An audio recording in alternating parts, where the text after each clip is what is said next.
Very good morning to you. Welcome to the Morning Brief right here on Channels Television. I'm Jeffrey Ozanga, as always, with my... They don't like it, but I call them gooms, by the way. Yes, indeed. Good morning. It's a perfect day for a cup of coffee, tea, cocoa, anything that you'd like, to combine with inspiration with your perfect day starter. The Morning Brief right here on Channels Television. I am Bukola Koka. And I'm Kaido Kikilo. Let's get started, shall we? What are you guys tracking? It was a dramatic last couple of days in the polity. But beyond all of that drama for me, there's something that perhaps we should be paying a bit more attention to. Is the, according to reports, delayed sharing of local government funds, to local government following the July 11 Supreme Court verdict granting financial autonomy to local governments. And according to reports, the Office of the Accountant General of the Federation and the Attorney General of the Federation have begun consultations on the modalities by which they would go about the disbursement of local government funds. One of the criteria, which happens to be, the thorny issue amid consultations, would be, okay, where are those areas? How do we determine, states where local government elections have been democratically conducted? And there are very blurry lines, for determining that. If you consider the pattern of the conduct of local government elections for much of last year, how do you determine democratically elected local government chairmen? Is it a free and fair election? What about areas where special purpose vehicles were deployed to winning elections, i.e. Abia State, River State? Of course, you know that another Supreme Court verdict has been material to the turn of events in River State. So those are very, very important issues to consider. And according to reports, there's been some sharing of funds between the three tiers of government for much of last year, even after the July 11 verdict. So what does it mean? Does it mean that, the federal government is still holding local government funds, tightly until the determination of those issues? But according to reports, in January, funds were disbursed to all three tiers of government, and local governments reportedly got 434 billion naira. So there should be more accountability in that space. Let's know, what will happen so that we can hold local government chairmen accountable if they're getting cumulatively funds from about August last year following the verdict of the Supreme Court, or if they're not getting that much. Let's know so that we can, determine and make a demand of the dividends of democracy, as we call it, quote and unquote, in our local government areas. I think that they get their money. It still goes through Jack. The whole idea now is to, the money going straight to their account, rather than goes through the normal Jack that goes between them and the states. So, as you mentioned, you didn't mention Osun State. Yeah, Osun. I'm not sure who will get the fact this time, whether it's the APC-led or the PDP-led. But looking at what played out in the politics in the last few days, two things came to my mind. The interplay between politics and culture. So, Kayode and Bukola, just like we've always said, it clearly shows that the legislature at the subnational level are really not independent. All that is going on in River State causes fights between father and son politically. But when it comes to Lagos State, is what do you call it now? Non-state actors, as well as some state actors coming into play to bring some sanity. I was talking to somebody yesterday, and the person said, well, the fathers were just watching the younger ones blow the steam, blow off their steam, and then they come together and say, look, you guys calm down.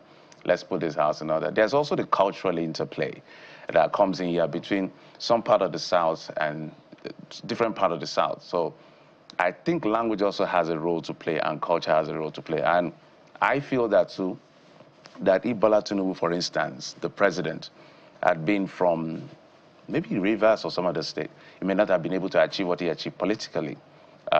Because the Omoluabi culture, the Yoruba culture, has a role to play in how things are interpreted at the end of the day. So, but one of the person that is trying to bring that level of longevity and influence is Nyesom Wike, with what is going on in River State. But Wike has not been tested. The reason I say so, since 1999, he has been in power one way or the other, till now. So when you leave power is when we really test your influence. Bola Tinubu, the president, I think he left power 2007 until he'll achieve his aim in 2023. So you can see that lag. So because that side, down south, maybe Rivers and other states, that Omoluabi culture is not really as you think it should be. We have our ways anyway, but it's not like down here in the western part of the country. So that's why I see all of this politics and the boiling. So there's a little interplay between politics and culture. Somebody may have to do that study and seriously, but I believe strongly that if President Bola Tinubu was from Rivers or Kwebon, he may not have been able to achieve what he achieved in terms of holding a state, the political influence he had for that long, even when he was out of office. Wike now is holding a very strong portion of it. He's still in power one way or the other. What do you adduce to be the reason for that? Is it the character of the Rivers people, and what part of the character of the Rivers people do you think is responsible? Character may be an or is it the Niger Delta culture people? That's why I use the word culture. So there's a stronger sense of independence. I put it that's how I use Omoluabi, that rallying point. Everybody is some sort of, his own Lord of the Ring, powerful in their own spaces. I believe that there are for Rivers State, for instance, there are like 20-something languages. Do you understand? I believe that your point is debatable, Jeffrey, and there are other contributing factors. We'll keep the gunpowders dry for now. Let me land, Let's get into what we're doing. Let me land, Kadi. There are other contributing factors that are responsible for our current president maintaining his relevance. So if you're talking about over the 2 decades before he became president. If you're talking about money, that's another debate. If you're talking about money, Rivers people have money. It's a big topic on the show this morning. So that means it's a good topic to debate, by the way. Definitely. So if it's money, Rivers has money. So don't even go to the money part. I thought through before I said what I said. Okay, what are we doing today on the program? So obviously, when the show is over, this conversation will continue, obviously. But let's get right into what we have on the show this morning. And of course, as you've heard, the political drama playing out in Rivers and in Lagos State. Oh yes, it's on the table. In fact, you fooled the table, as Nigerians will say on the show this morning. You could say it's Game of Thrones, the Nigerian sequel. There's a lot to dissect and unpack. More importantly, the issue of governance, we have to tackle that one as well, and we'll be doing that extensively on the show. So Rivers and Lagos, the big ones. And so we move from the political circle to another equally important subject matter, and that's about the closure of schools in some northern states to mark the month of Ramadan. What are the implications of this action or actions by state governors in the north? Well, of course, we'll be diving into that as well and bringing you the important perspectives for you to consider and make up your minds. The term ease of doing business has been used repeatedly, but what does it really mean? We'll zoom in to find out how this can be actualized, simplifying businesses in the energy sector. That's our focus in the ease of doing business. And on this week's edition of Diaspora Connect, we're speaking with Lillian Ekwumere Esotu, a woman doing great things in the asset management space.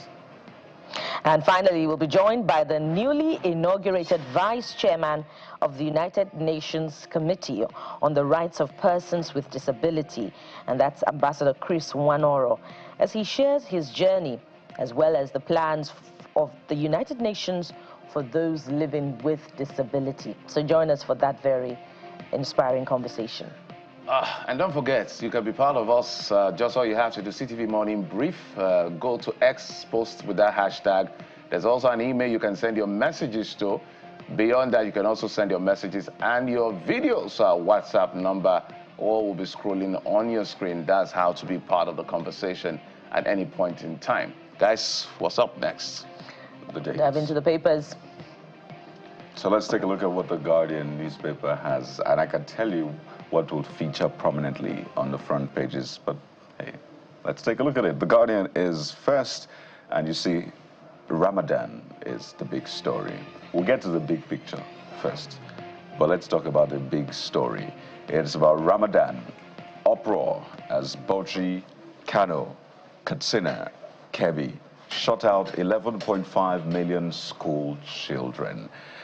So yeah, that is the big story, and of course it's something we'll get into on the show this morning, but just to show you how much it is having a ripple effect on the polity this morning. So there you have it, the big story on the front page of the Guardian newspaper. But what is the implication of all of this? Again, as I said earlier on, we'll get into the big picture. But let's welcome for a review of the dailies, Mr. Adeni Ifetayo joins us right here in our Lagos studio. Mr. Ifetayo, good morning. Good morning. To the show. Yeah, good to see you once again. Well, we're greeted with that big story on the front page of the Guardian newspaper. Uproar as Bauchi, Kano, Katsina, Kebbi shut out 11.5 billion school children. Now, I don't know if this ties to the point Jeffrey and Bukola were talking about earlier on how politics influences governance of democracy. Now, this one, sorry, how tradition and culture rather influence that. Now, we're seeing religion influencing this institution of education. So is this a case of, oh, it's their own thing, that's how they want to do it, let them do it, or with education is universal and it shouldn't be touched in this sense? Yeah, like I said, you can't continue to do the same thing and expect different results. And I don't think the strategy used 20 years ago can meet up what is obtainable now. If education is playing a vital role, I don't think you should deny the children based on your culture. Culture can be refined. Look at what it works, look at what you can add to it, look at how you can refine it so that people can move forward.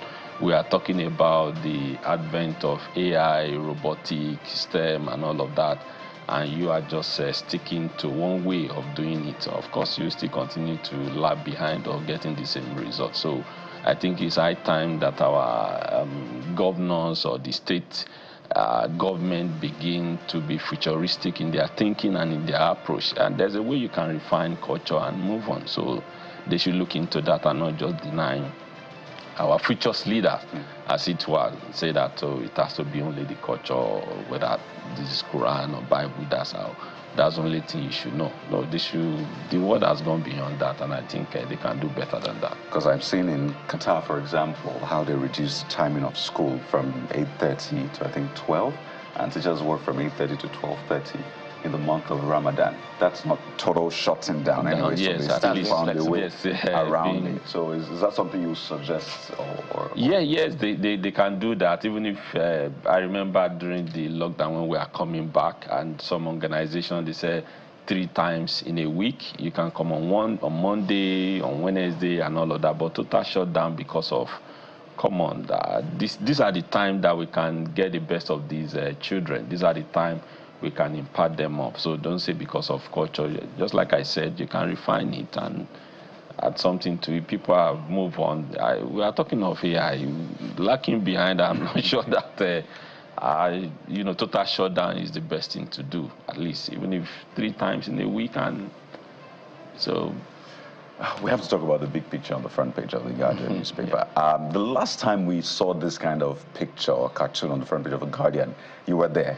There was this hand, this mysterious hand, trying to pull the chair. On the street, they say the hand has did it. Right? So I don't know if the hand has been revealed, but what we see now is Miranda, looks like she's flying away from that seat. And we see Obasa seated with a big smile, or at least a smile, a tiny smile on his face. Mr. Ifetayo, what's going on? Yeah, it's just, they will say that the hands of Esau and the voice of Jacob, you understand. Of course, somebody who has spent almost since 2007, I think Obasa has been in the Lagos State House of Assembly, and just for his political career to end just like that, I think internal democracy play out, and the best thing you can do, they can't impeach Miranda, just step down, let him come back, and I'm sure there's still going to be another drama today or tomorrow that maybe another speaker may emerge. But just for us, this man has done so much. He has been there. Don't let us just pack him out. I'm just from my own feeler, and let's see what plays out today or tomorrow. And of course, Miranda too, and displaying sportsmanship spirit. And since we had that former Lagos State Governor, former Ogun State Governor, Shoba, and all of that, the likes are acting on behalf of Mr. President, wave into the situation. And you can step down, you can go back, and you can pick whoever you want and let the rule of law take its course. It's quite interesting to see all of that. But another one, before we leave the Guardian, I wanted to go to the next paper. Jandor dumps PDP. accuses Bode George, party chairman, of frustrating ambition. So I would like you to speak to it. Because we still have a case not being determined yet by the Supreme Court, so what it means to dump a party and join the other. The Rivers case, classical. So what do you make of that story? Sometimes it's only in our climb when you are not getting what you bargain for, you decide to pitch your tent elsewhere. That's what I would praise the American, the European. If you are either Democrat, you are Democrat for life. If you are either Republican, you are Republican for Doesn't life. matter whether you're in power. But here, if you are not getting what you bargain for, you quickly pitch your tent, and it's just a pity. Just like I said, I think the Supreme Court just need to nick this thing in the bud. You see that once you are being elected or you are being put in a position as a result of this party, if you want to move to another one, I think you need to relinquish. That's your position. Yeah. Let's get to Business Day, the big one. We'll just take one from Business Day. Price war rages as NNPCL matches Dangote's 860 Naira per litre for PMS. Petrol importers loses, landing costs hits 969 litres. When Nigerians are happy, we like this kind of war, by the way. We're too early for We like it. Yeah, but I won't say price war, I would say competition. There's a gestation period for any new policy. I've said it in one of these forums before that, given time, this thing will still gonna, come down. I remember in telecommunication, we used to pay with our hard-earned money. Then an indigenous telecommunication came with per second billing, and the price begins to adjust and readjust. It still come down more than but it's a good thing, and Nigerians are happy. It's just that sometimes when prices goes up in Nigeria, to come down, it be even if you tell the driver and say, they don't reduce fuel money now, it doesn't have any business with that. So let's see, it will still come down, and we are happy for healthy competition. It's not a war price, rather. Well, let's head to Blueprint newspaper, and I like how Blueprint newspaper packs, the Lagos and the Rivers situation together, and they're a classic example, of the debate on our constitutional democracy. Look at the headline, the big caption: tension heightens in Rivers, calm returns to Lagos Assembly. In the Rivers case, particularly, Mr. Fetayo, what are your thoughts on, the continuing debate about whether or not the Rivers State Assembly lawmakers have defected vis-a-vis the Supreme Court returning them as the State Assembly that we should duly recognize under the law? Sometimes because the law says something, that does not mean that you should be the one to execute it. And if Governor Fubara had waited for the judiciary to interpret what the law says about defecting or not defecting, he won't just choose to recognize just only 4 or 8 members of the assembly to carry out whatever thing they are doing. But now the Supreme Court has spoken, and he has come out and said, well, we are going to follow what the law says. I'm sure, I think the House of Assembly gave him 48 hours to represent the budget. I think he should do that and let them move on. But if you are insisting that because I'm the governor, once you decamp from this party, I choose to recognize Mr. A, I will not recognize you. Let the law, let the judiciary, let them interpret that law. Because the law says so, does not make you, to adjudicate the interpretation of law because you are the executive. Although the one that has to do expressly with defection is still under adjudication. Yes, yes, that's what I'm saying. That don't just assume it because the law that says so. Because I'm the governor, let me just recognize these people. As long as you are concerned, I can't recognize you. I'm wondering, whatever the outcome of that portends for the stability of the Rivers State government in the next couple of years. But look at this one: Naira stability. Dovish inflation rather boosts consumers' demand. The Naira has been gaining strength in the last couple of days, at the market. Do you attribute this to the reforms of the government, or is just so consequential or circumstantial, rather? It's still part of reform, because when people have, or the government create an enabling environment, some policies to make sure that people can spend more and do more. I think just like we've seen it in the case of petroleum price that is coming down and all of that. So it's part of the policy, because... Is it that or the price war? Is it the price war that is responsible for the drop in petrol price?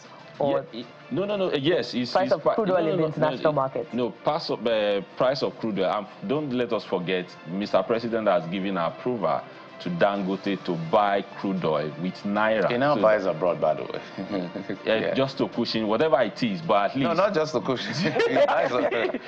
but whatever it is, you know, sourcing for dollar to buy crude oil, and, you know, the one you get locally is still, you know, stabilize some kind of the Naira, the forex that you will have spent to, you know, to source for dollar market. I think Mr. President can still express it, whether you are buying our mineral resources, whatever it is, let them buy it in Naira, and Naira will be sought after internationally. You know, it's a complicated conversation. At the end of the day, this year, so there's supposed to be the obligation to the local refineries not actually be met. So even people are not buying crude outside, and then there's the issue of, I think it was Bismarck that was talking about some level of injection by the CBN, about $8 billion also supports a few things that are going in the market. But whatever it is that is happening to stabilize things, I guess we'll get to find out. But these are the numbers. Yes, they should continue. Ultimately, they're businesses, and I hope the consumers eventually will not be paying for this. You know, I heard Nigerians on radio saying, we're not impressed. Let it get to 200. It's going to take a long time. It's going to take a long time. We're digging out of the pit. Yeah, right. You heard him saying that he's going to mop up or absorb 16 billion naira. Yeah, because of that return he's giving to the in the long run, what's going to happen? But that's much we could take on the dailies. It's been a very interesting analysis. I know naturally Lagos and Rivers State stick out, but we have to thank you so much, Mr. Adini Ifetaya, Media and Public Affairs Analyst. Thank you once again. I'm sure when next we speak, there will definitely be another sort of drama. Yeah, I'm sure. Yeah, we're expecting a drama. We're keeping it close to our chest. Hopefully another reduction in pump price of petrol. Yeah, that's not dramatic. Well, we'll take a quick break now, and when we return, we'll start with the big stories. Lagos, Rivers States. Stay with us.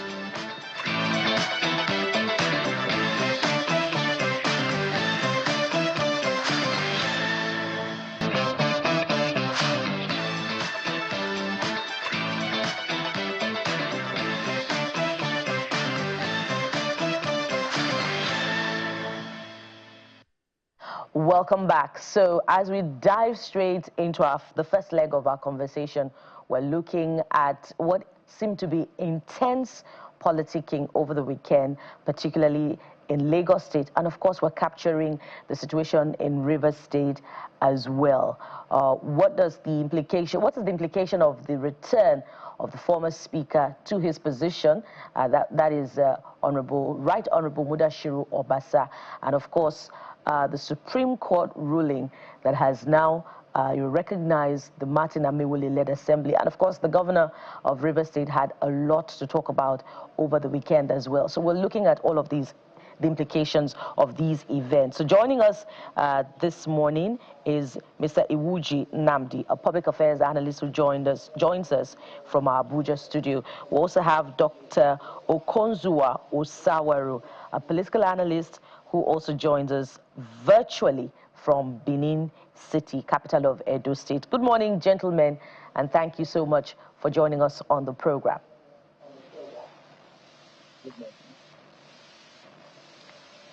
Okay, I'm going to assume, hopefully, that you can both hear me. Let me start with you, Mr. Nnamdi, who is at our Abuja studios. Mr. Nnamdi, I'll start with the Lagos State Assembly situation, and many are asking what exactly is happening. Newspaper analysts earlier on talked about the hand of Esau and the voice of Jacob. Of course, everyone has been wondering who is this unseen hand and unheard voice behind determining what exactly is happening.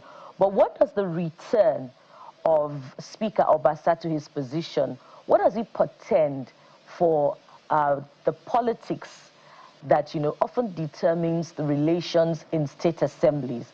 Don't forget that he said, during that dramatic initial return to the assembly, he said something very significant.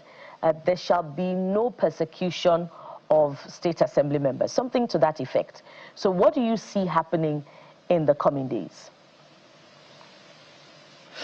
Okay, thank you for having me. What's happened in Lagos is quite unfortunate, and is something that is very avoidable. The reason for this, the honorable members of Lagos State House of Assembly, I believe they emerged by consensus. And this consensus, there are party leaders that were responsible for that in taking such a decision. However, before they could come out to start all this drama, I think they're supposed to have first consulted the leadership of the party. Now, the question is this: why would the same honorable members of the House re-elect Obasa when you know there are other options? Did they explore all these options? Why was this action taken when the speaker was not on seat?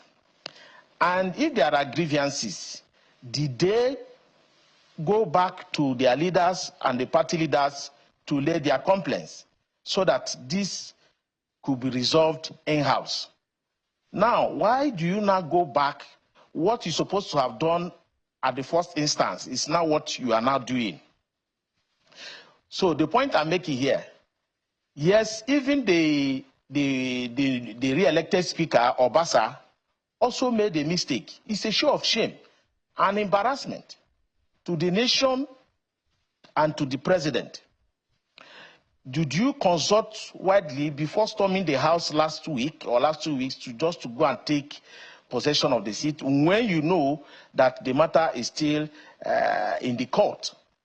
Then the honorable members, before you move to impeach the speaker, did you consult the party leadership? Or after taking that decision of impeaching Obasa, you now go back to meet the party leadership? That is absolute disloyalty, to my own view. So it's a show of shame. However, the lesson we should learn there, because politics is a game. It's a game that politicians should understand. Because for you to emerge as a member of the House of Assembly, some people were also aggrieved. And you are emerged based on party leadership, party decision.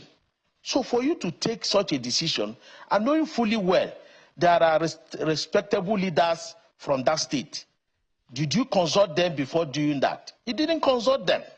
And you go out there to start embarrassing the nation and the Lagos state. So for me, what they have done there is very, very embarrassing. And for me, I don't think there is any hand of Esau, as they are saying it. The issue there is that the party leadership is not happy. Because first and foremost, what you're supposed to have done, you did not do it. If Obasa is not doing well, did you go to this leadership to lay your grievances? No. And why is it that if you think you are doing the right thing, why did you do it when Obasa was not around? So who was in support of that? So why do you, after doing that, you go back to now go and meet the party leadership? So if I'm the one, I will not be happy. So you have to revert back to the status quo. So no matter the circumstances that have surrounded this, you see, we Nigerians will always like to be sentimental about it. But let us look at the process. All right. You emerge as an assembly candidate. All right, Mr. Wood. It's by party supremacy that took that decision. All Others were aggrieved when you were given that party ticket to emerge as an assembly member. Now, this same party that gave you this platform, did you consult them before publicly taking such a decision? You did not. And there are leaders. You were granting press conference, doing all sorts of things, knowing fully well there are people that you know that you will still listen to. So for me, that is very embarrassing. Let's expand the conversation now, Mr. Wuji.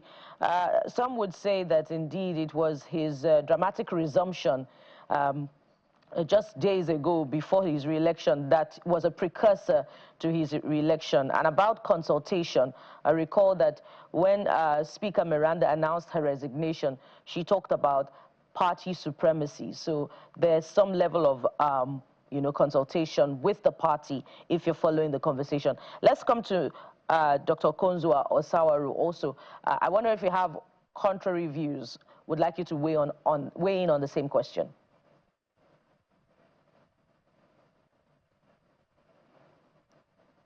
Well, I have no comparison. I agree with you very largely. I think we have Dr. Osawaru. to situate. Okay, go ahead. We have to situate a situation. Hello, I can hear you. I can hear you. Go ahead. Hello. Please go ahead. We can hear you. Yes, we have to see.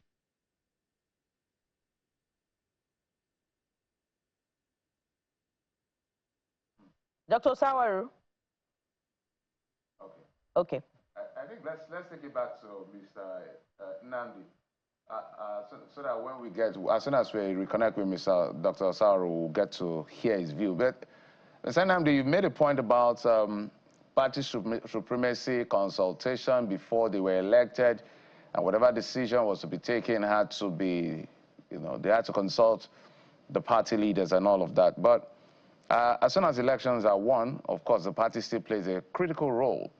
But what do you say about the independence of the legislature at the subnational level, given what is playing out? Because this, yet again, shows that the legislature is really not independent. 49 days ago, for whatever reason best known to them, they decided to impeach the speaker. And they were excited about it. There were all the issues that happened. And then yesterday, you can see the speaker resigned and Obasa takes over. If you see the mood in the room, it was a bit gloomy. People like former, I think he's still an actor, but he's a legislator now, the Nollywood guy, I've forgotten his name, Desmond Elliott. He was literally crying yesterday in that complex. So what do you say about the independence of the legislature at the subnational to be able to make decisions of their own and stand by it? Okay, thank you very much. The issue of independence of the legislature is there, but the fact is this: before some certain political decisions are taken, there are supposed to be party consultations.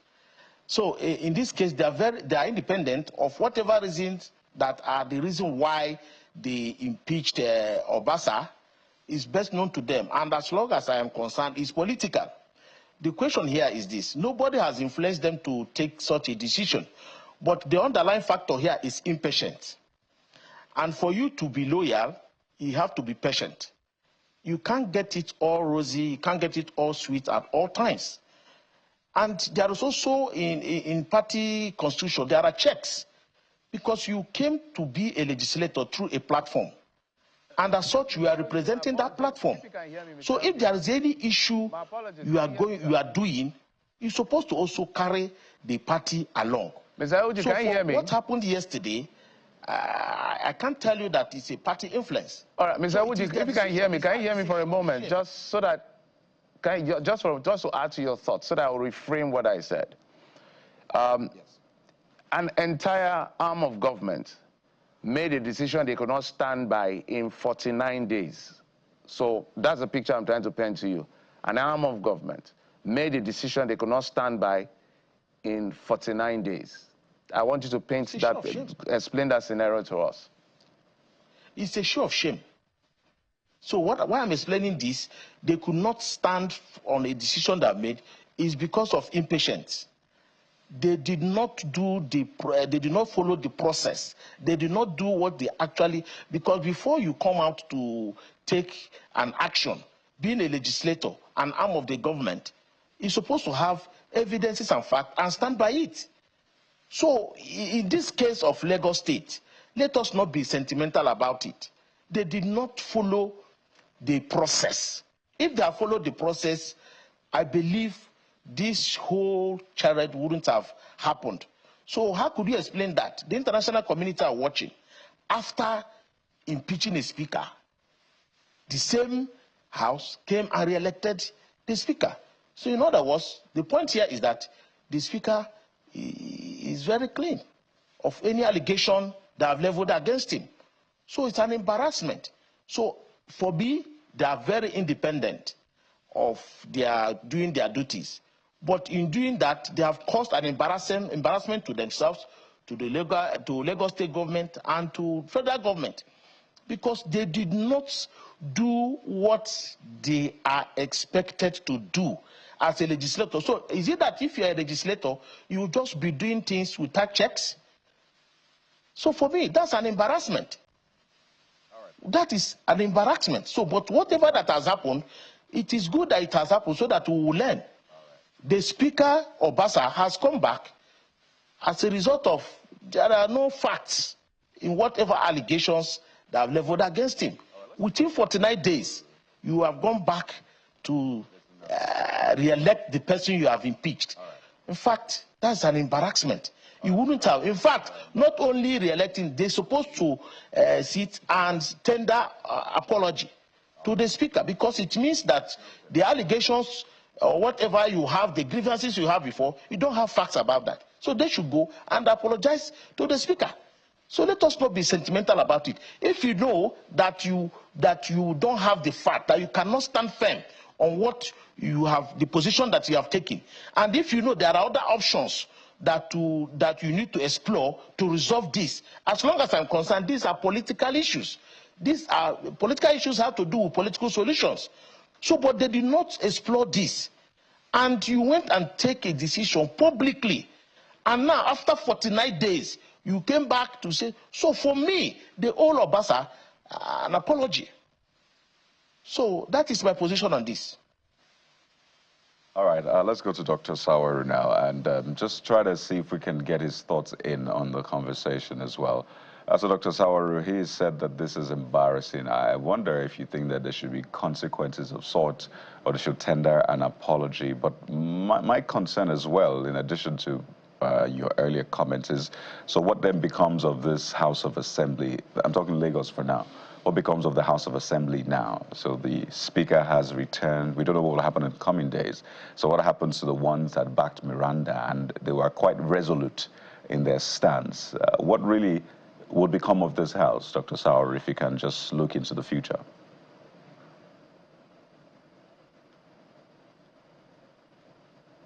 Going by the comments, there were mistakes in the process. And since the House of Assembly has been persuaded to reverse itself, the former Speaker is taking his place back. So has the former Deputy Speaker. I think the Lagos Assembly should be allowed to function. They should carry on their legislative duties from now on. I really don't think there will be any need for any apologies, because what needed to be done has been done, but they have reversed themselves. So what do you see of the future of the State Assembly now? Because obviously there will be some sort of bad blood. The Speaker is sitting. There are 4 lawmakers who are aligned, or at least 3 or thereabouts who are aligned. And then there's way more who supported Miranda. So you can't take away the fact that there will still be that sort of bad blood, and that may affect governance. So for those who are saying maybe there may be another speaker, a neutral speaker in that sense altogether, do you think that's the way to go, or Mr. Obasa should still retain the seat in spite of what a lot of people consider as obvious bad blood boiling in that assembly? The kind of justification ascribed to Lagos State and the Lagosians, I do believe the Speaker should be able to draw upon his statesmanship, because he holds that office.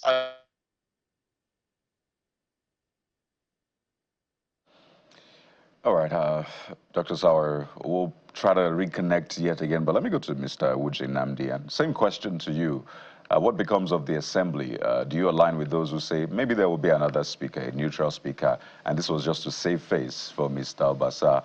Or would you say he should continue in spite of what may seem like bad blood, right, between well, seeming factions or groups now in the assembly? Oh. Okay, whatever that has happened has happened. What I would say is that the speaker, the re-elected speaker, should be magnanimous in taking some certain actions and decisions to carry everybody along, because the legislature is one. So, and also, he needs to go back to the drawing board to look at what are the issues, where have I gotten it wrong that have led to this, and retrace his step so that the assembly will move forward. Because you can't have it all. And a situation whereby such a situation has happened, what I expected the speaker to do is to start immediate reconciliation and unite the House together to move the state forward. And also to look at the grievances of the majority of the House of Assembly, who in your absence passed this vote of no confidence. So what are the areas? Discuss, address those issues, and carry everybody along and move forward so that the state will move forward. Because this crisis is also, they say that when two elephants fight, the grass suffers. So for me, we should learn, the lesson here is about being patient, consulting before and getting it right before coming out to begin to say whatever you want to say. Yes, we might be sentimental that somebody somewhere or something like that has happened, the hand of Esau or whatever the case, but that is not the fact here.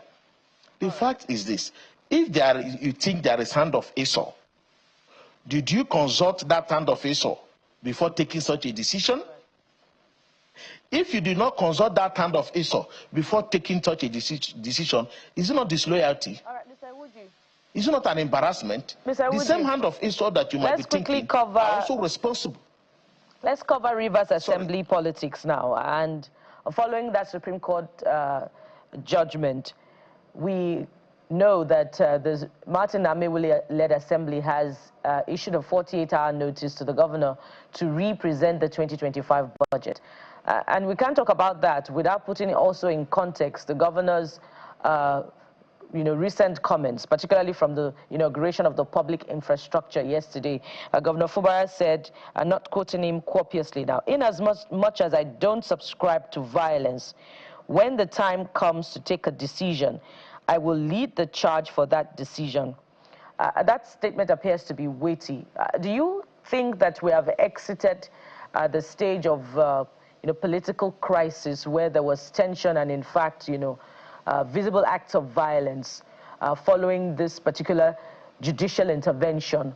Or what do you pretend to be the management of the situation in Rivers State politics in the future? Mr. Woodji. Okay, thank you very much. My opinion is this. Let them work together and move the state forward. But before working together, I believe both parties have learned their lessons. Without missing words, I want to say that the governor didn't get it right from the beginning. The reason I'm saying this is that the governor, from his profile, is not a politician. He just from the civil service and was elected as a governor. And for him to be elected as a governor, many people were aggrieved. There were no sacrifice made by him for the party. There were no issues, and he was given the platform to run as a governor. I had expected him to be patient, work. Do you think that if you look at Kogi State, there are no issues of godfatherism? But the governor there is managing it. If you look at other states, there are other issues, but the governors, we are managing it. Even in our families, there are issues that you come up, you manage it. But it's too early for the governor to take such a decision. Now, people will come and say the Supreme Court was not fair to the public and all that. Me and you know that how the election in Rivers State took place. And even at that, the Supreme Court upheld the election of Fubara, and everybody was clapping. And the decision has been taken now for the crisis there. I think what the governor should do, first of all, should not be listening to all these political fight and distractors who always come to him to tell him what he wants to hear, and they will run to the other side to tell him and feed their pockets. Now, on the side of the assembly, I did not also expect them to begin to say 48 hours. It is wrong for the speaker to the assembly to start on that note, because the bosses have already suffered.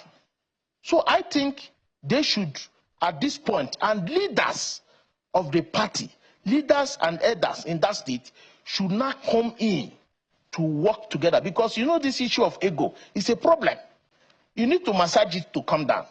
So whatever the governor have said said yesterday is part of the issue of ego. Whatever the River State House of Assembly have said is also as a result of ego. So at this point in time that Supreme Courts have given this judgment, I think the best bet is to call both parties together. All right. And let them work together. I had expected to hear that the governor is in a crucial meeting with Amewule-led assembly members. They are discussing. These are the things I expected the governor to do at this point in time. Look at the whole 36 states. All right, Mr. Iwuji. What is the position of the state legislator today?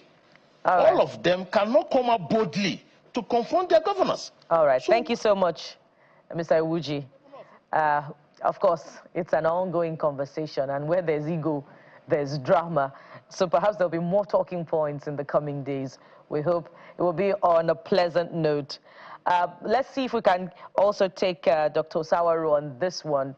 Dr. Osawaru, following the Supreme Court judgment on the Rivers situation, what do you see to be the political colorings of the relations between the State Assembly and the governor in the coming days, particularly with the statements coming from both sides?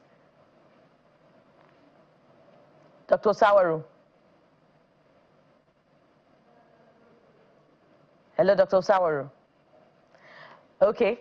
I'll just take one more for you, Mr. Iwuji. You were saying something instructive earlier on, about, those going to the governor saying some things. Some people believe that, there are conflictpreneurs in Rivers State who have been taking advantage of the governor's political naivety. And in fact, there was no case really in the courts, in the issues that were presented before the courts in the last 1 year or so. What are your thoughts on this one? Well, like I've told you, I have stated this earlier. The governor should look beyond that. There are people that are called friends of the office. Assuming that the Supreme Court removed the governor now, yesterday on Friday, these same people that are hovering around him will depart. So the point I'm making is this. Let the governor, as the chief security officer of the state, come and negotiate. Politics is about give and take. Let him remove pride, because for you to achieve this, you also need all these people to work together. And like the assembly members, it's quite also disappointing that their first sitting, they are now giving the governor a mandate within 48 hours. They should work together. They should work together. Many people will even come and tell the governor this and that, that you don't agree, don't accept, but the Supreme Court has given it. How do you see in an assembly, 3 members are working, and somebody will be telling you, go and present budget to the 3 members? I think they are deceiving the governor. And again, on the Supreme Court judgment, we have to, it's binding on all of us. But the fact remains, on the issue of suspending the allocation to River State, I didn't agree with that. Yes, indeed. Although the judgment is binding. Indeed, now, the conduct is the issue of Yes, the Indeed, the issue there conduct is from this. both sides of the divide will be, precedent in the coming days, good or bad, would be for the people to decide. Pardon me interjecting, but we must anchor at this point. Thank you so much, Mr. Iwuji Nnamdi, Public Affairs Analyst, who joined us from our Abuja studio, and Dr. Okonzua Osawaru, Political Analyst, who joined us virtually from Benin City, Edo State. Thank you so much, gentlemen, for your insight on this particular conversation.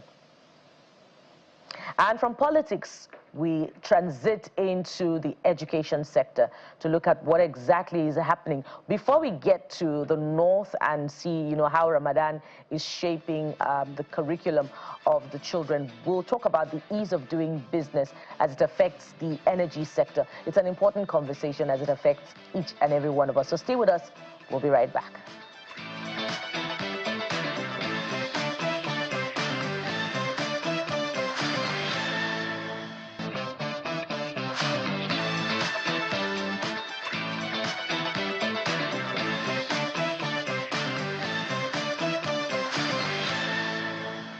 Well, from the business of politics to business proper, running a business, these very interesting times can feel like extreme sports because there is so much contending against your business. So on the show, we've dedicated a segment to talk about ease of doing business so we can take feedback from business owners to government and bring feedback from government to business owners as well. And on the show this morning, we're joined by Mr. Olusegun Okedoye, who is the Managing Director, Mountains Energy Solution Limited, joining us from Port Harcourt, the River State capital.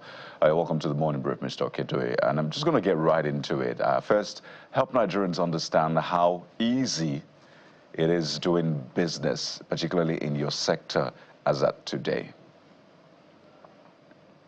Thank you, Mr. Kayode and the rest of the team for having me this morning.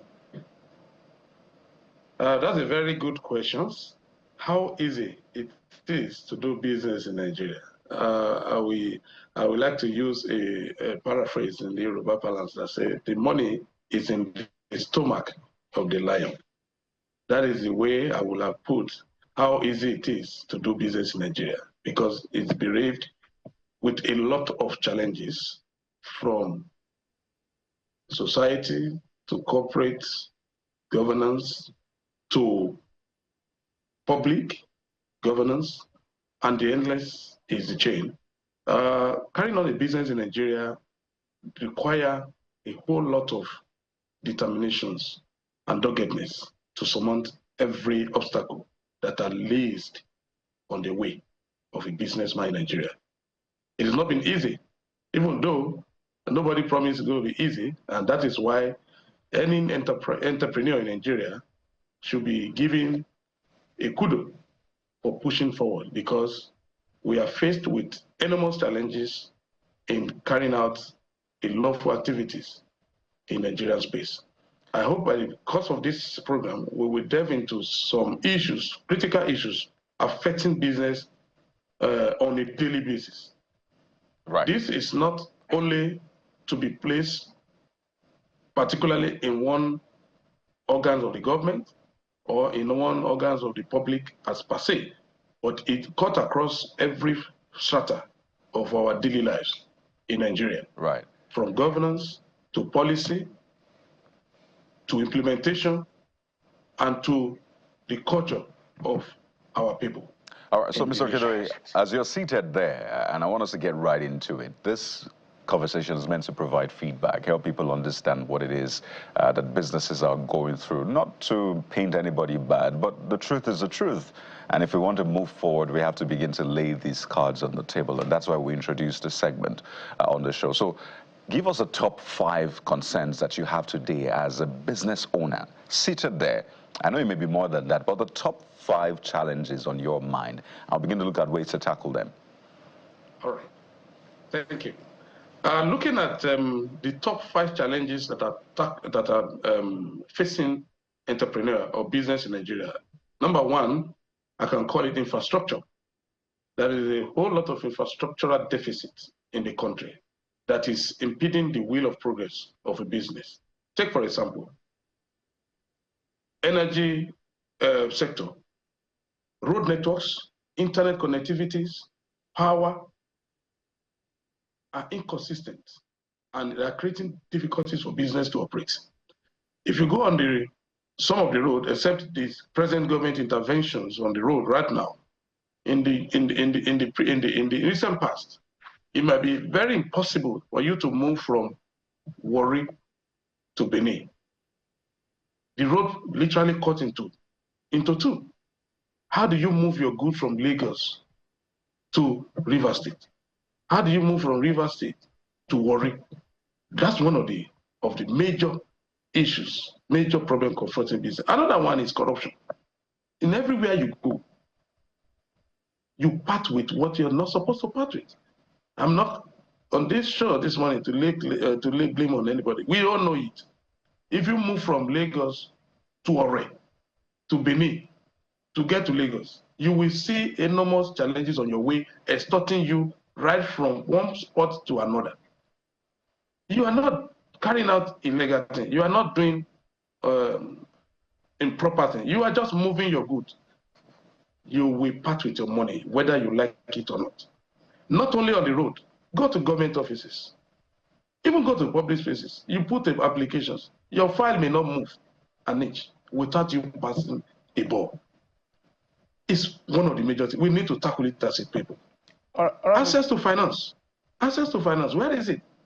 Government is making effort to say, let's get our financial institution right. We have BVN, we have NIN. If you want to access finance from a Nigerian commercial bank today, you will be required to produce things that it will be like practically impossible for you to provide. All right, Mr. Olufemo, quite a number of things you've listed. But let's come back to the core one, which has to do with energy, which is the space you play in. Now, the energy issue in Nigeria is now a twin issue. Before now, it used to be maybe power was affordable, electricity was affordable to a large extent because it was subsidized, or everybody was subsidized, literally. Every user, consumer was subsidized. Now, some are not, some are partly subsidized, and that has thrown up the prices, and now there's a regularization policy in the works, according to what we heard, that people may be migrated from the lower band to band A, and people are screaming. So there's the issue of unavailability in some part or most part, and there's the issue of cost of electricity. I want you to speak to that as well. Okay. All right. You have broken it down. While some of us are going into the energy sectors to try to help to solve the problem, we are from FOSI, that is where Nigeria started, and we are talking about renewable, we are talking about energy mix. But this is not available. We need a minimum availability of this energy to grow as a Nigerian, to grow the business, and to also transit. Also, now let me come to your question directly. We are in this system as for mountains energy to provide energy solutions for businesses, homes, offices. We know we are of origin oil and gas, and we have seen that to power the power stations that litter all across Nigeria, we need gas. Gas is a bit cleaner than petrol and diesel. Government has deregulated diesel, has deregulated petroleum now, and then it is almost out of the reach of the common man, of a smaller and small businesses. Now, if you take a look at the amounts that's being charged by the electricity board, either EKDC or IBDC, band A, band B, band C, is suffocating business, especially for the startup. If you look at what amount of per kilowatt that's been charged, it may make it businesses that rely on constant supply to be going into extinction gradually. So what we are trying to say here is we need to have an energy mix and then bring it into perspective to have a lower rate that will serve the business community. Maybe government should look at a situation where there will be a business cluster that will subsidize energy for those who are into manufacturing, those who are using the power on a regular, on a 24-hour basis, thereby giving them leverage to breathe. and to be able to carry out their business in such a way that it will give them ability to survive.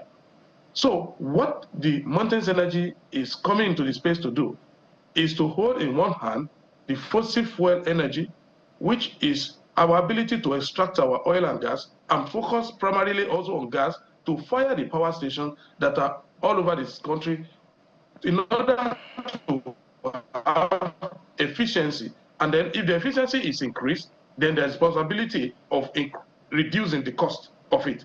Many of these power stations are also facing challenges that the private sector, the smaller businesses are facing, from importations of the equipment that are needed to run that business, from government policies and taxes. This is an holistic thing that the government should look at. But for us in Mountains Energy, we are bringing solutions to mix from fossil fuel to renewable energy.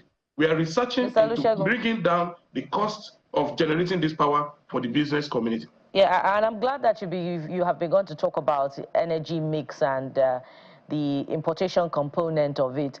I'd like us to delve a bit deeper into that space to look at alternatives for businesses and homes, as you've mentioned earlier, which would be solar power.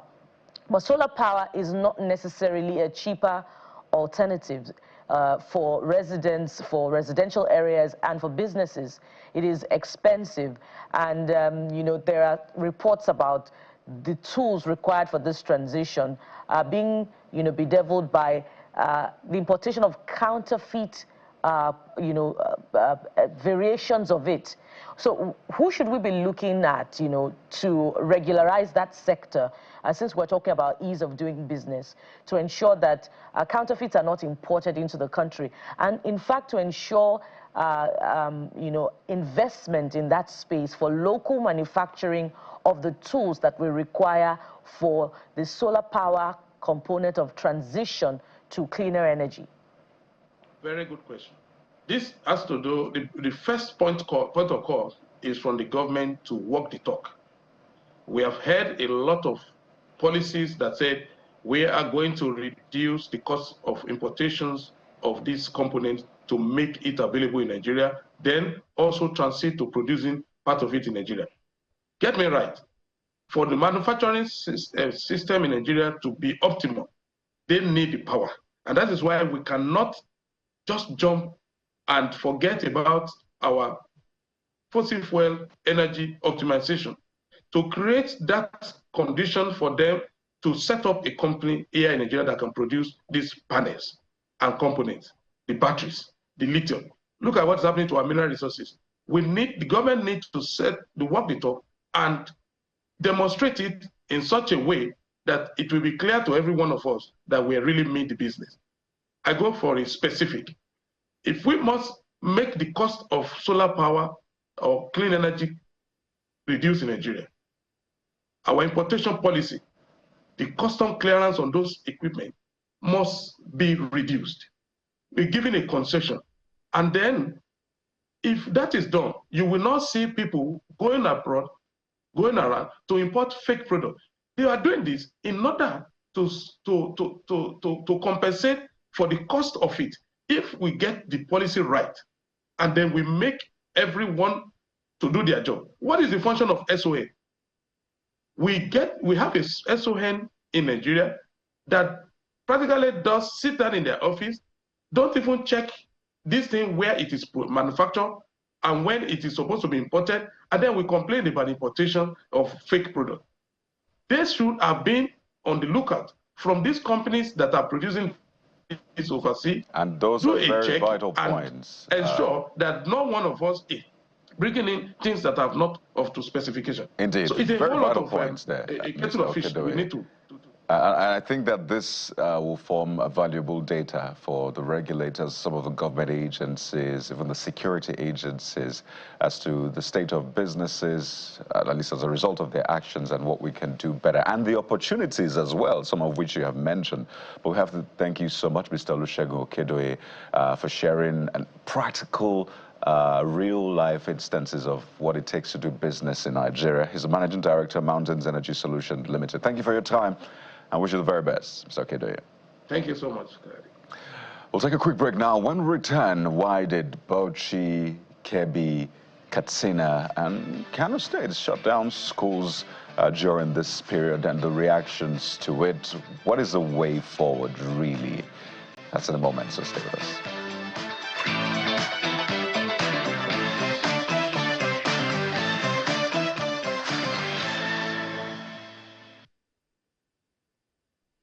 Welcome back. Let's now talk about the issue that has to do with some of the schools that were closed down during this period of the Ramadan. Bauchi, Kebbi, Kano, and some other states in the northern part of the country. And that has generated controversy.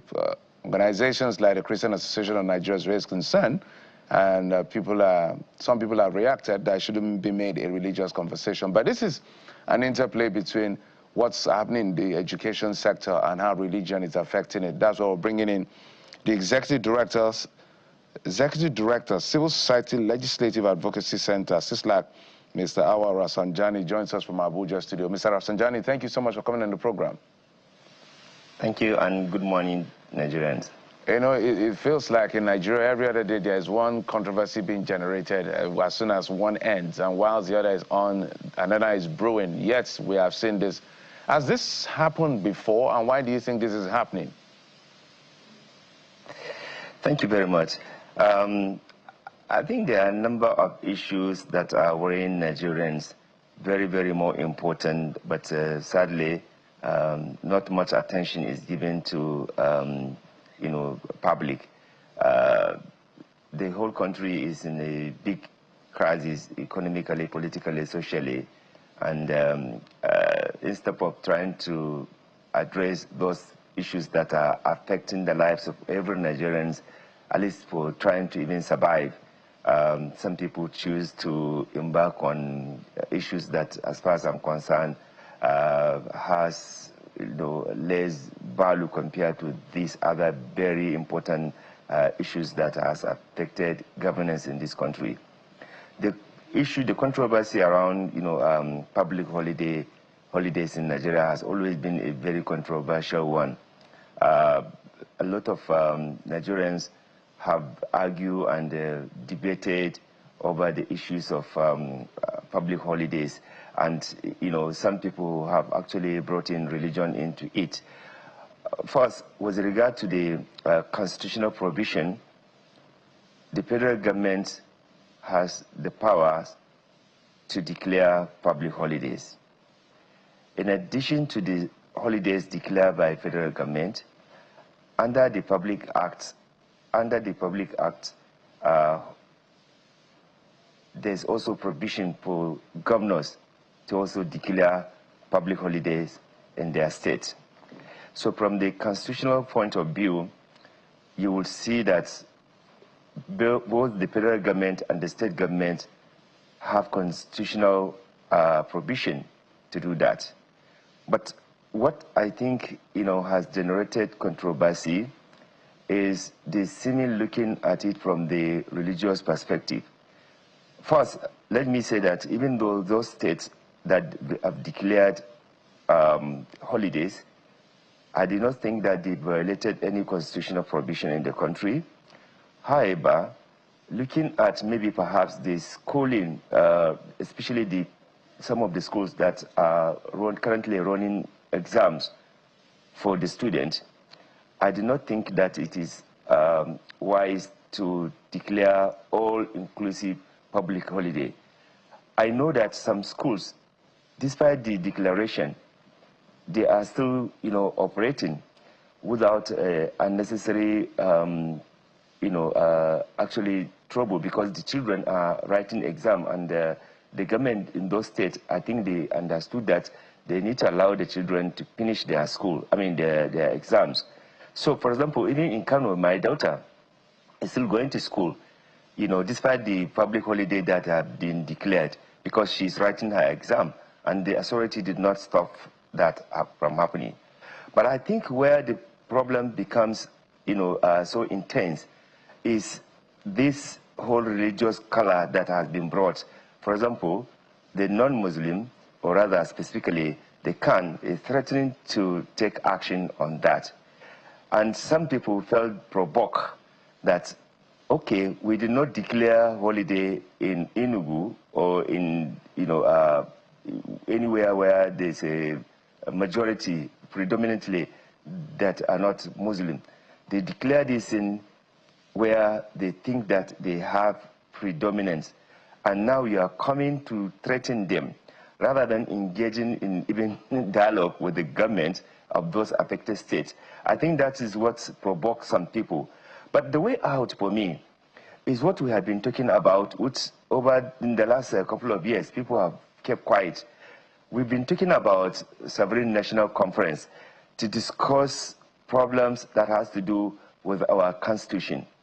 A lot of people believe that there are so many aspects in our constitution that need to be looked into. This includes also these controversial religious issues. So if you have a genuine Sovereign National Conference where issues that affect Nigerians can be discussed in a honest and patriotic ways, I believe that is better than this unnecessary trading of war. Because I don't think this threat is going to change the decision taken by these state governors. Rather, I believe that dialogue can be organized to discuss and then probably get some of these governors to either reschedule or at least reduce or re-amend what they have already declared. I don't think threatening them will work. Mr. Rafsanjani. Because they also have people who are supporting them. So the other thing that I think it is also important. Pardon me, you have raised a very important point when you cite the Public Act, which empowers the state to, put in place public holiday, both at the federal and the state level. But in the case of, the state and even the federal government, don't you think the deployment of that act should not necessarily be on a large scale? In some states of the north where this holiday has been declared, it's over the entire period of the Ramadan, which means that in some cases they're not resuming for the third term until the 7th of April 2025. That's on the one hand. On the other hand, in these states where this public holiday, this holiday has been declared over the Ramadan season, there are pupils and students who are probably not Muslims. Hasn't their fundamental human right been infringed upon? Well, if you look at the controversy, the debate, if you also, because if we are going to be honest, we should also look at both sides, of the divide. The other side, they have also been complaining that, the number of holidays in Nigeria favors non-Muslim. They have been making those debates, and that is why we say that there's need to have national dialogue, national conversation around all these religious matters. We have more important things in this country than to reduce the whole energy and the whole debate over some of these issues that I consider important as well, but not much, important like, even the survival of this country and the survival of the people of Nigeria. So the only solution to this, I think, is to embark on this consultation, this dialogue that will lead to the national conference to amend the constitution so that people can come. We are operating democracy. If the majority of Nigerians believe that this is how it should be, I think that, rather than maybe perhaps reducing this to personal argument or to just one section, but this one, section, I think let us have a national conversation on this matter, and let's, table both sides, their concern and their, complaints. Some of them, they also feel that, there was a time when, their students cannot even, in fact, they cannot wear even hijab. So they also see this as a gross, human rights violation. But I think invariably what we are looking for how to have a more stable Nigeria where we have freedom of religion, and in carrying out that freedom of religion, you should not also undermine the right of other person who is not following your own religion, both sides, vice versa. I think if we have that spirit, if we have that, genuine understanding on it, we'll be able to resolve this. I believe that it is possible to have negotiation and dialogue with some of these governors rather than, to say that you will threaten them and you take action. When you know that it will not work and it will only provoke more aggressive response to that. As we can see now, even those who don't care about it, they are now coming to say, oh, they want to come and stop us from, our religious, what they call religious holiday. Even though, so we can have a more robust conversation.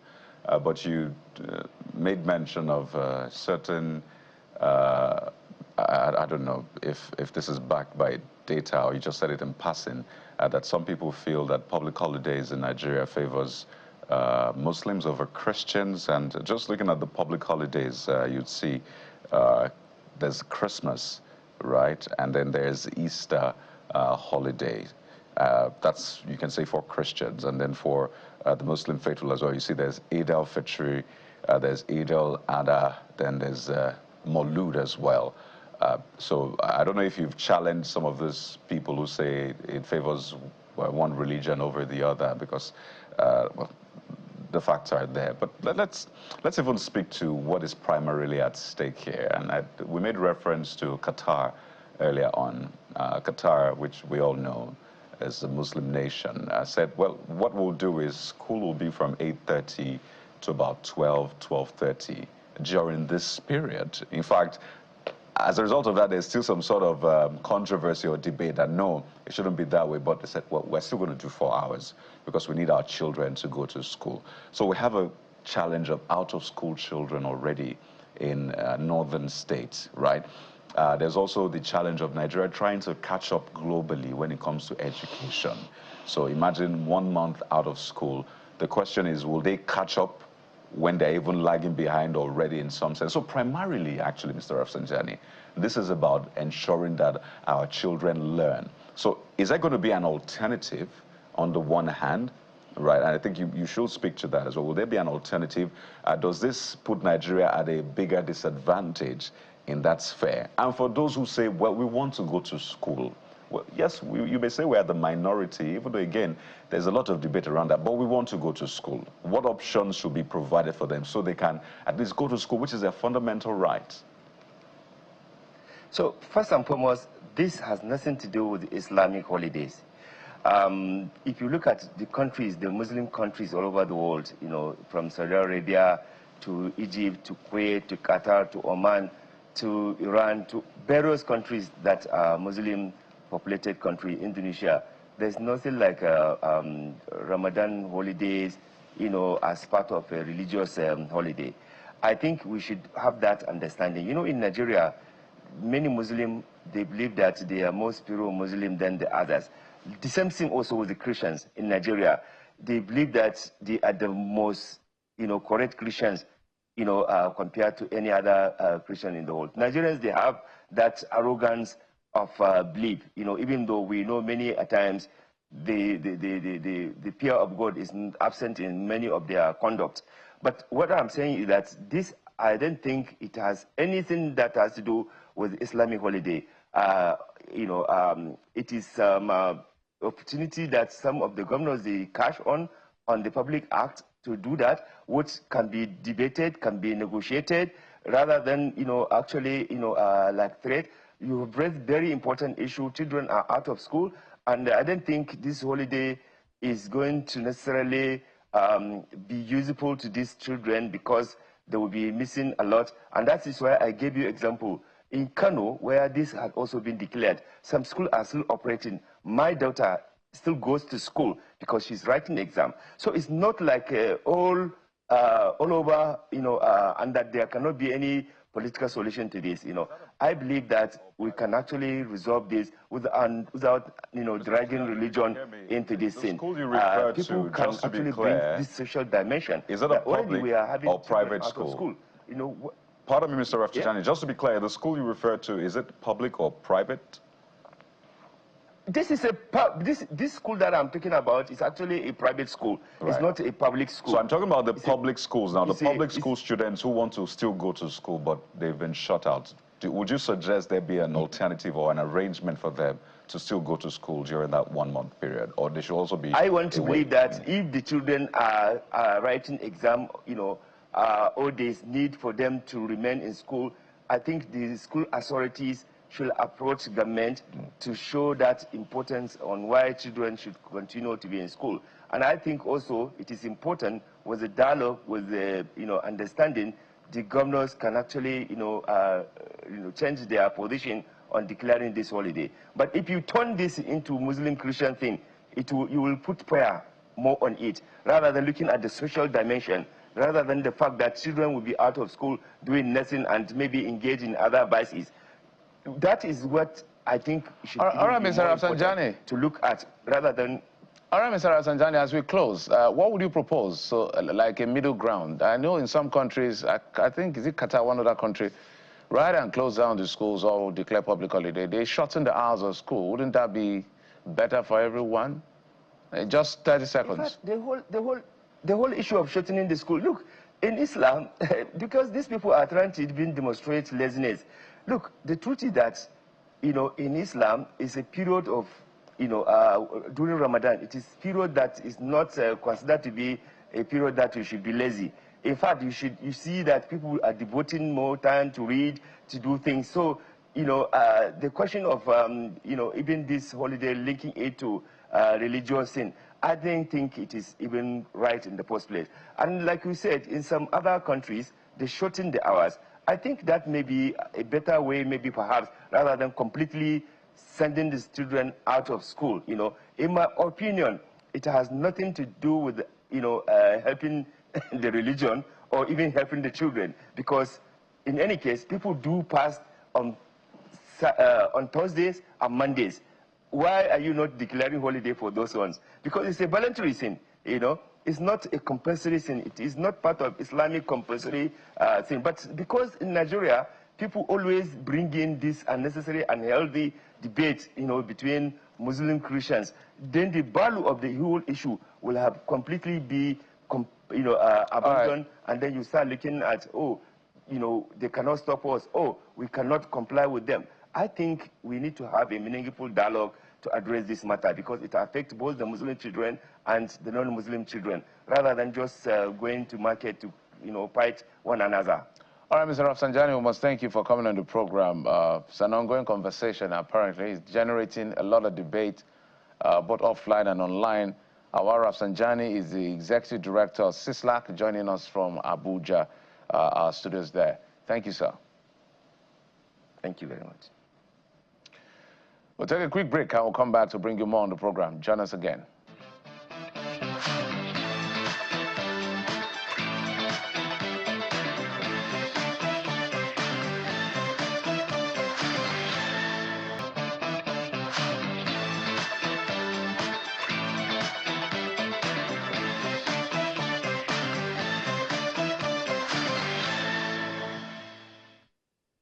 Welcome back. So it's time to look into that space where women are doing great things in their field. And we're looking at a specific field where the contributions of women are often unsung. Is STEM, science, technology, engineering, and in business. So joining us for this conversation is Dr. Lillian Ihukumere. I hope I got your name correctly. Please pardon me if I did not. Ihukumere Esotu, Asset Management Strategy Lead at National Gas United Kingdom. She joins us virtually from the United Kingdom. Thank you so much. So I'm going to start by asking you to articulate your name correctly. Oh, thank you. Good morning. I think you did really well. So Lilian Ihukumere SO2. So I think you did really well. Thank you for having me. Thank you so much. All right. So I'm going to practice until I get perfect with your name. Let's start this way. We've had I'm going to start by asking you a pointed question. We've had quite a number of women doing amazing things in technology on this set. And they often talk about how sometimes they're the only female in the room. So, and there are a number of reasons adduced to this.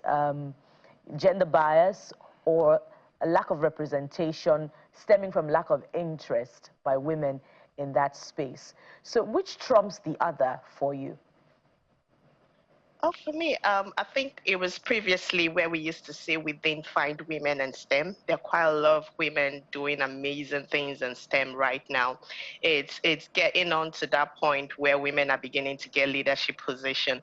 But where I'd say the problem actually starts out is when women get married and start having kids and having to balance, their careers, especially if they, have careers that is going outside to the field and spending lots of time. That's when the population of women starts to dwindle. That's like, the big challenge of how to retain women in engineering. So I think it's gone past not having women in engineering, and it's gone to retaining women in engineering and STEM courses, really. All right, so let's get acquainted with your own story. What's the backstory behind your work in the engineering field? Okay, so I started out, first degree in petroleum engineering. A huge beneficiary of the federal government. I got, an all expense paid scholarship by the federal government Petroleum Technology Development Fund, PTDF, for my MSc and PhD. And then I stumbled into, an interesting field which wasn't quite very popular at that point in time, and that was reliability engineering and asset management at the University of Manchester.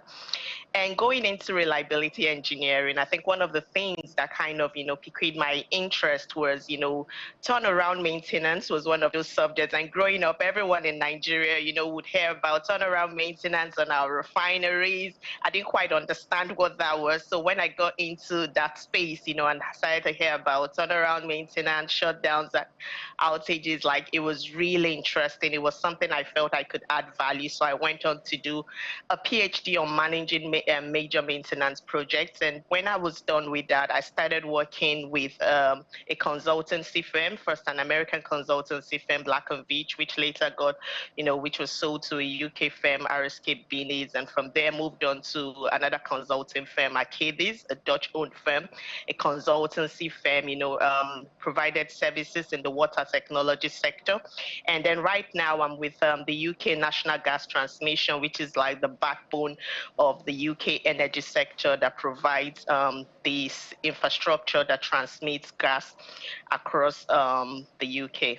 So that's been the background to my career and academic journey. Your career is just interesting to listen to. So let's dig deep dive into it even further. So what exactly do you do as an asset manager strategist in that company at the National Gas? Okay, the UK is a mature economy, and when we say mature economy, it means like most of its infrastructure has been around for ages.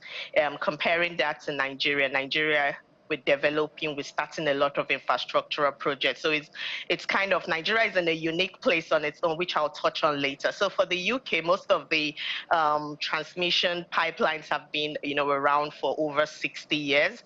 And at the point, what we're doing is mostly trying to extend the asset life, doing remodification of those assets so they keep running. And so it's sort of like a different strategy in terms of asset management. Asset management is a whole life strategy approach that looks at when you acquire an asset, or when you design an asset, or when you just buy a new asset like your car, and then you start thinking about how you're going to operate it, how you're going to maintain it, and then when it's coming to the end of its life, either because of financial constraints, if you're going to extend that asset life, or if you're going to dispose of it. In the UK, this whole phases of the assets comes with different types of regulations that has to happen. Even in terms of disposing your asset, you can't just dispose of it. You need to follow this regulatory policies and put that into practice. So for me as an asset manager, I look at an asset at whatever phase it's in. If it's at the operations and maintenance, looking at how to get value for money, providing services while balancing that with the risk associated making sure you have safety. For us at National Gas, we operate our systems to provide 99% reliability. So that's, a very high level of service. So you're constantly looking at what is this asset supposed to do? Are there any triggers on why it's not performing as high as it should? Because we are in a regulated industry. If we don't perform to that level of service, you get penalties, or you get you get incentives if you do well. So coming back to Nigeria, we have a unique opportunity because so many infrastructure projects are just coming up. So we have the opportunity to start looking at this asset or this, great infrastructure we are putting on ground, thinking about how are we going to run it, what kind of energy are we going to be using in 50 years? Would it still be valid using the same type of energy we're using? Are we making provisions for alternative sources of energy, renewable energy? At the end of this asset life cycle, what do we want to do with it? Do we want to sell it off? Do we want to break it for parts? How do we want to dispose of it? Or do we want to continue maintaining it? And for you to continue running the asset, you need to have great maintenance culture. You need to have great record keeping. So in a nutshell, that's what I do. Amazing. I mean, that could be intimidating, just listening to what you do. But we choose not to be intimidated. We choose to be encouraged. And, it's brilliant to hear the methodical approach to things. And I want to ask you this one. Having tasted of both waters, of both sides, what would you say is the key difference? Because you see some of these other climes, a lot of people look forward to visiting, staying there, relocating, and just enjoying the place. So what would you say is the key difference between the outcomes of this place and that place? Is it a difference in mindset? Is it a difference in the structures and the system? What exactly is the key difference? Because I imagine you've done that analysis thinking, wait, what is different? They don't have two heads, right? I'd say it's the intentions. It's very intentional, like everything, it's very intentional. So for example, the industry I work with is regulated by Ofgem, and they regulate the electricity and gas markets in the UK. And every 5 years, you need to submit a plan of what you will be doing. It encompasses your whole business plan. What would you be doing to your asset? Will you be getting new assets? How would you be maintaining your asset? Is that detailed that you have to show for each asset? I'll be carrying out this number of interventions. I'll be carrying out this number of surveys. So it's very forward thinking. People need to think about things, it doesn't just happen. And while doing that, you have to follow strict international standards to maintaining every piece of equipment. So it's you reading a lot of policy documents that need to come into for. It's you, being very intentional about things. And I think that's just the difference, because people think about things very long term and they're very strategic about it. They put it into, pen into paper, and then there's, I think, penalties, and then there's rewards. So that way people know that if I do the right thing, I get rewarded, I get more profit for my shareholders, my staff get more bonus. If I don't do the right thing, I get penalized, and that penalty stands. Like, there's no room for compliancy. And I think that's just the difference, how intentional people are about what they have to do, how you have to think actually about what you want to do. It forces you to think, long term. And I'd like you to relate that pretty much, really, if you can do that in 60 seconds, to, the maintenance of our own infrastructure back here in Nigeria. Our gas infrastructure, or turbines, as the case may be, they're famed for collapses. I'm sure you've heard about the many power grid collapses that we've had in Nigeria. So, and there's a continuing conversation about borrowing the experiences of our professionals in the diaspora, back home for development. So if you were to offer consultancy, to the TCN, for instance, what would be your intervention such that we can exit this regime of continuing power grid collapses? I think, first of all, we have to empower our regulatory system. We need to, first, like I said, regulation is really important. We need to empower them. There needs to be consequences for actions. Like, people have to have established service levels. If you're going to deliver, and the service level is you have to maintain 80% availability of your asset. If you do not meet up to that service level, there has to be penalties. People shouldn't be rewarded for not doing the right thing. Once the right framework is in place, once people know there's going to be penalty for not doing the right thing, it brings on serious investors who are willing to invest, because people want to invest where they know that their interest is protected.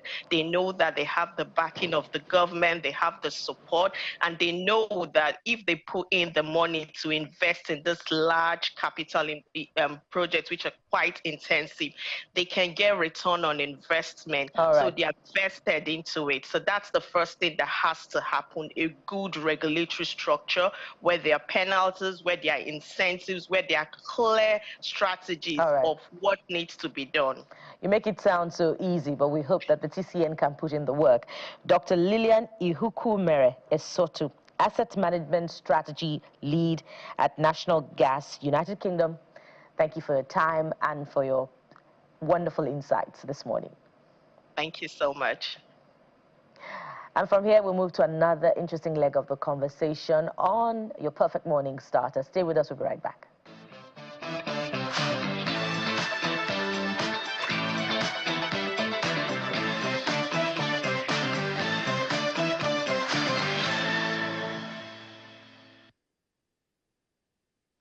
Now to this very important conversation, and it spotlights yet another Nigerian doing great things for Nigeria and on the global scene now, for the global space as well. We're joined by Ambassador Chris Wanero, who's the Vice Chairman Committee on Rights of Persons with Disabilities, as a Charge d'Affaires of the Embassy of the Federal Republic of Nigeria to Sao Tome and Principe. Good morning, Ambassador Wanero. You're welcome to the Morning Brief.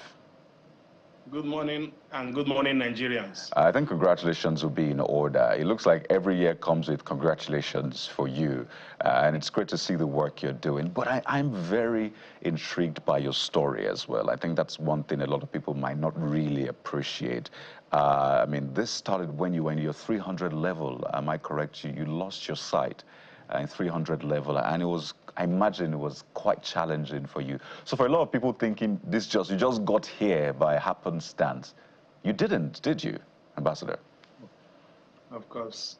Really, whatever happens in life, God knows why, and God is always on our side to ensure that if you work very hard, you will certainly get there.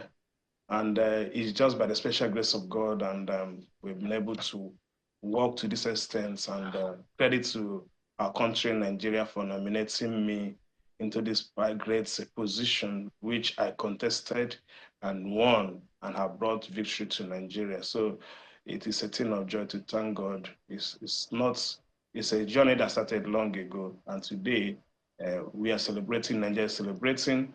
I'm equally celebrating Friends of Nigeria and the global society, people with disabilities globally, they are celebrating because of this great victory. Thank you. So Ambassador Wanero, speak to us about what this means. As I said earlier on, your charge d'affaires of the Embassy of Nigeria to Sao Tome and Principe, but you made history. Yes, you were already elected, or you won the election as a member of the CRPD committee last year. But just yesterday at the United Nations headquarters in Geneva, Switzerland, you were elected as vice chairman of CRPD. So what does that mean for Nigeria, for people with special needs and specialized attention, and for the global space as well? Okay, really it means a lot. Being elected as a member of the United Nations Committee on the Rights of Persons with Disability is a global organization in the United Nations that caters for the needs and rights of people with disabilities globally. And it means a lot for us because getting there, there's lots of things that we are going to attract to Nigeria. Ensuring that the rights of people with disabilities are implemented. Implementation is very important. You know, bringing the access, bringing technology, bringing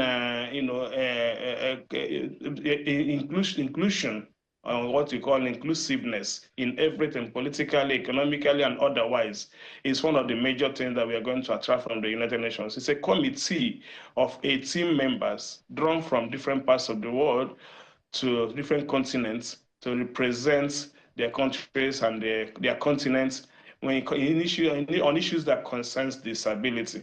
So when I was chosen last year by the president, I was nominated by the president to go and contest. I was equally an African endorsed candidate. I went there, contested, and I won the victory because I know that the challenges people with disabilities are facing, because I was not born blind, that I'm legally blind. I lost my sight in the university, and since then I've been working tirelessly, because they say, see who wears the shoe that knows where it pinches. Having seen the pain, the discrimination, the marginalization, the non-inclusiveness of people with disabilities in the scheme of things, I decided to see what I can do to get these things right. So now that I was elected in New York on the 11th of June, 2024. Yesterday, I was elected again at the first time, newly elected member, because I was elected to the position of a vice chair of the position. So we have a lot to gain in Nigeria, in Africa, and the people with disabilities globally. Based on my wide experience and career, I've grown to the level of an ambassador. I'm chargé in the Nigerian mission in Sao Tome and Principe, and in the disability world, I have done great things in trying to ensure. I was on the driver's seat, so once bringing, getting acts into law, which the government of Los Angeles signed. So these are the things that I do. All right, Mr. Wanaro. That made them nominate me.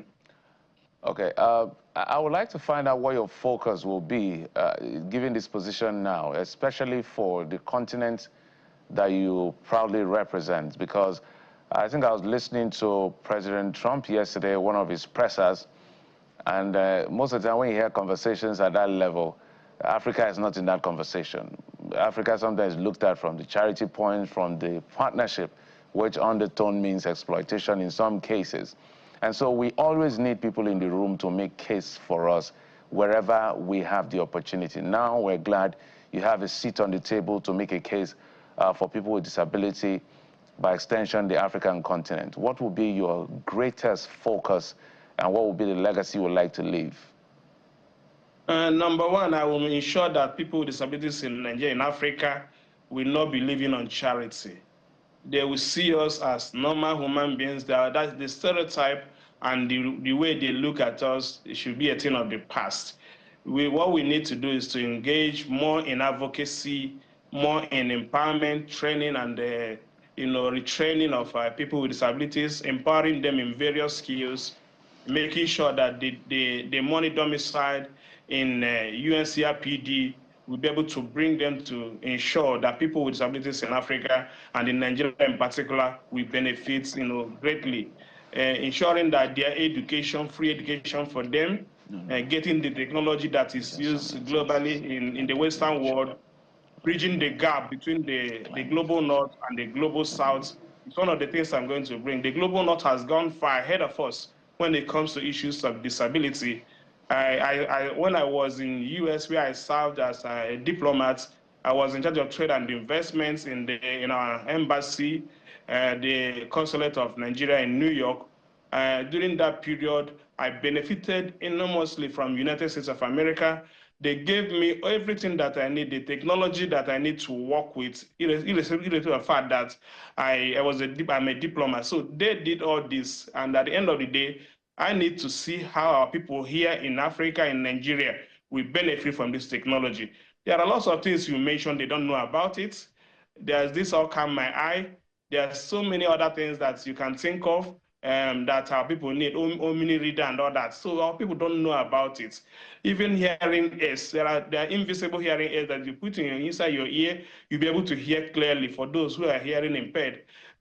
And other things you can think of. So we need to bring these things and bridge the gap between the global north and the global south by making people with disabilities everywhere to be happy and live a normal life. All right, Mr. Wanaro, congratulations again on your appointment. and your mission is, lofty. But what is the strategy that you'll be deploying? And I ask this because, the backstory is that, there are many interventions that international institutions have provided in the past for persons with disability. But more often than not, the challenge is that these interventions do not get to those who really need them in communities, in clusters where you find persons with disability. So what strategy would you be deploying in order to achieve the desired impact in areas where they need them the most? Really, even personally, I have done so much to make sure that I will bring to bear the assistance needed, the interventions needed for people with disabilities in Nigeria. And knowing fully well that we need to get to the grassroots, we need to make sure that these people will benefit. And that's why I'm one of the major things I want to do, which I've already communicated with the Ministry of Humanitarian Affairs, is to ensure that we'll be able to have an office that will interface between United Nations and the disability in Nigeria, disability organizations or DPOs, disability people organizations in Nigeria. So we'll get across to this through this office, reach out to the local governments, reach out to the states, reach out to the even the zonal bodies to ensure that what we are attracting, the interventions will be bringing, we reach to the main people that needs them. It's not the issue of getting this people somewhere will be able to manipulate them, but based on my experience and what I have done independently that made Nigerian government to recognize me, to nominate me for this position, I'm believing strongly that the interventions will reach out to the right people, especially technology, especially education, accessibility, and what have you. These are the things that if our people will have opportunity to have them, they'll be able to enjoy. For instance, in the Western world, there are vehicles that have elevators for people on wheelchair. When you get there, the vehicle will come down, you roll in your wheelchair and move to where you're going. A blind person have access to navigate everywhere with your mobility cane and all that. When the driver sees you, they know what to do to make sure that you are. So these are the things I'm going to make sure that these interventions we get to the people that matters. There you go. And we hope that these things can trickle down even to the rural areas, places that are a bit on the fringes. But we have to thank you so much, Ambassador Chris Wanoro, Vice Chairman, Committee on the Rights of Persons with Disabilities, CRPD. Thank you for your time and wish you the very best in this new tenure. Thank you very much. Now let's take a look at what you've been saying about the trending issues. Jeffrey Bukola, where do we start from? Let's get started with the big one. Rivers and Lagos are big ones, but let's get to Lagos. Perhaps we'll play that video in case you missed out.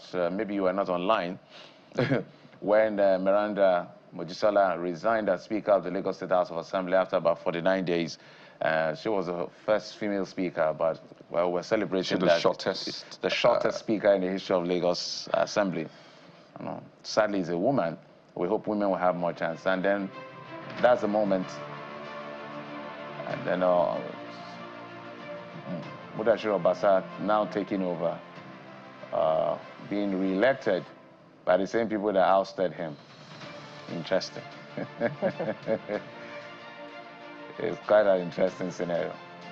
As I say, politics is not... Yeah, so 49 days ago, he was outside the country, they kicked him out, leveled the allegations against him, although the arguments as to they don't need a reason, if you look at the law, just by a resolution endorsed by 2/3 majority is out, or whoever is the speaker is out. Well, he fought his way back. Miranda, they even had to go to court. Let's not forget that as well. Remember... I wonder what becomes of that court case, really. Following the party's intervention, it will have to be withdrawn, apparently. But of course, we'll get hints as to how that will play out in the coming days. But there you have it. The grand return of the Speaker, Mudashiru Obasa. And he has promised that... God, what's making me laugh is the fact that before Obasa was impeached, he had a vote of confidence on him, and they impeached him. when the crisis rocked and Obasa was coming back, there was a vote of confidence on Miranda. There you go. Do not trust vote of confidence. At all. At all. Well, That's the message. There was a recent vote of confidence on President Bola Tinubu. That's his party, naturally. By his APC party. So you do take that with skepticism.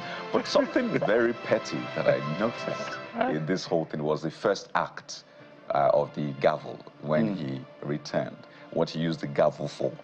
When he returned. So this is him just going through that document, reading it to the public, and maybe if we can take, that's the oath yet again. And the first act of the gavel, which is quite petty, is very interesting. So you saw Miranda, packing her things and leaving. Right. But when she left, I think she left some tissue on the table. So when he took his seat, I'm not sure we'll get there. He took the gavel and used it to push the tissue into the floor, and I'm thinking, again, you may see that right there, that's the tissue. So when he sat on eventually, it's a bit petty, naturally, but that was the act.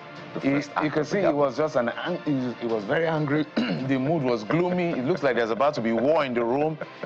It's like somebody just sparked the fire and there's going to be crisis.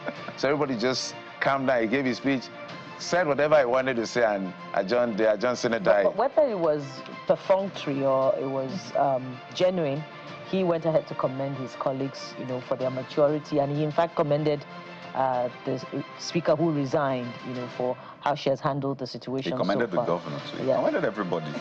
He didn't commend the press. That's why I said whether it's perfunctory or genuine. But let's hope that that statesmanly speech would also inform his conduct subsequently as speaker, because this is a second chance that is rare in the history of any parliament, any state parliament in the country.